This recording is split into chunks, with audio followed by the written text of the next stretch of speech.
You think your dog is being needy because they want attention, but that's not the real reason.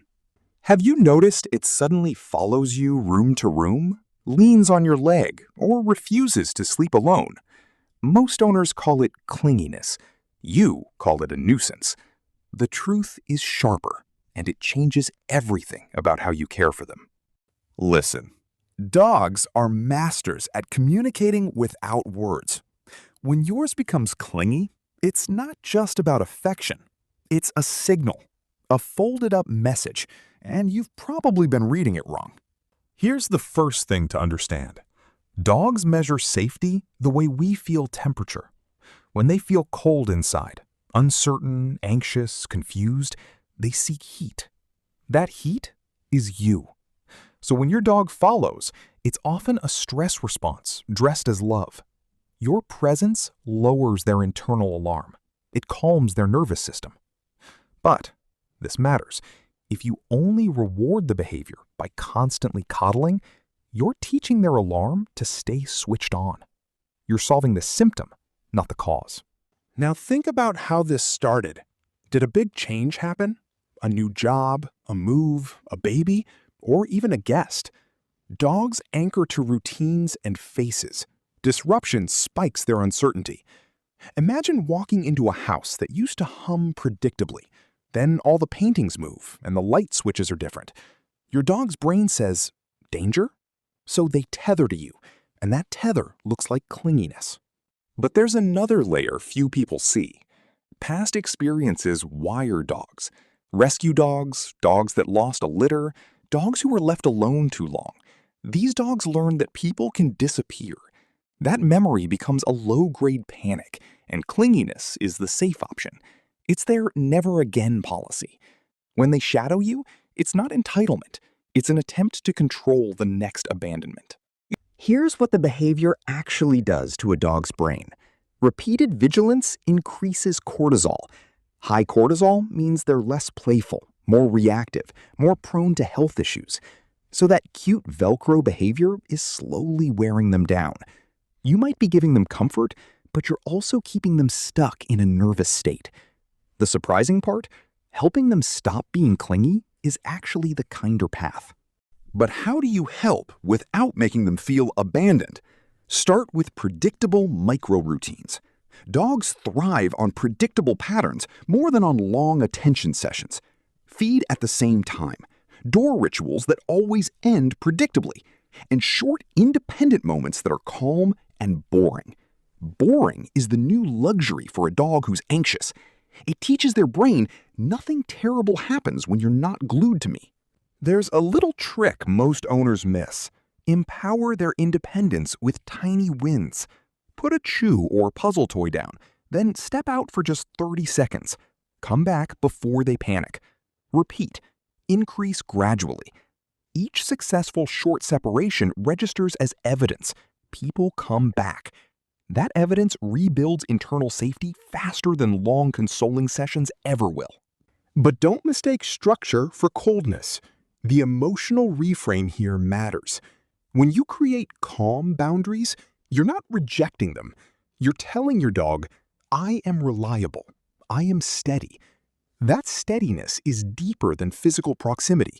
It forms trust that doesn't need constant proof. Your dog learns to rest their heart because yours is predictably present. There's another signal that usually gets overlooked, your own emotional tone. Dogs mirror micro-signals, your breathing, your stiffness, your rushed energy. If you tense when they cling, they sense escalation and cling harder. So slow down, breathe, speak softly. Your calmness is contagious.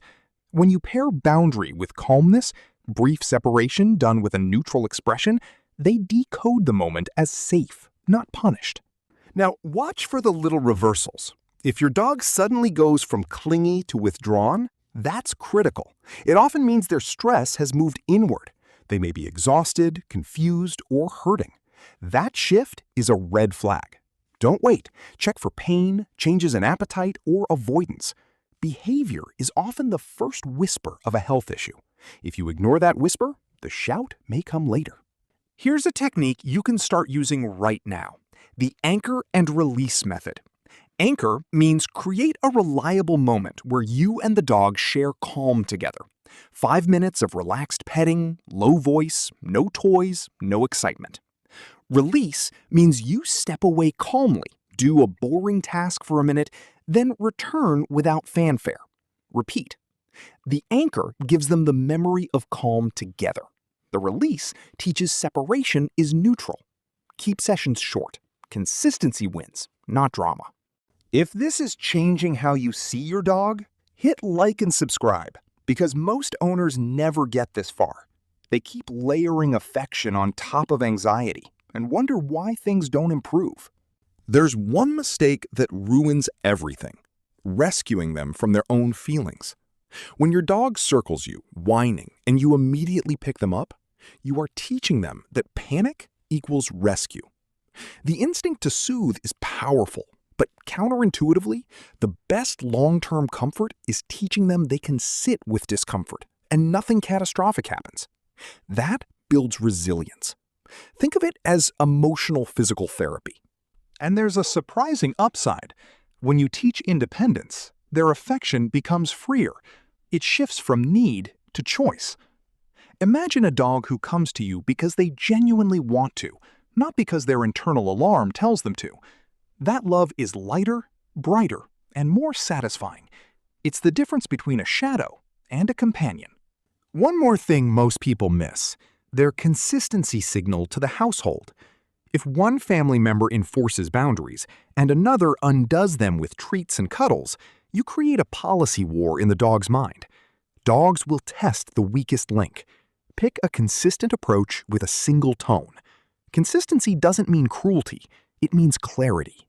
Now, the final insight: the emotional peak. Your dog's clinginess is not a character flaw. It's a language. It's a call for structure, for assurance, for a reliable human who will make the world predictable again. When you respond with steady, calm boundaries and short, repeated wins of safe separation, you aren't pushing them away. You are teaching them trust. You are giving them a stronger heart. Your dog isn't just being needy. They're asking for a map. Give them one. Be the constant they can file away and pull from when the world wobbles. When you do, the clinginess will fade, and what grows in its place is something deeper: chosen closeness. Your dog isn't just behaving, they're communicating.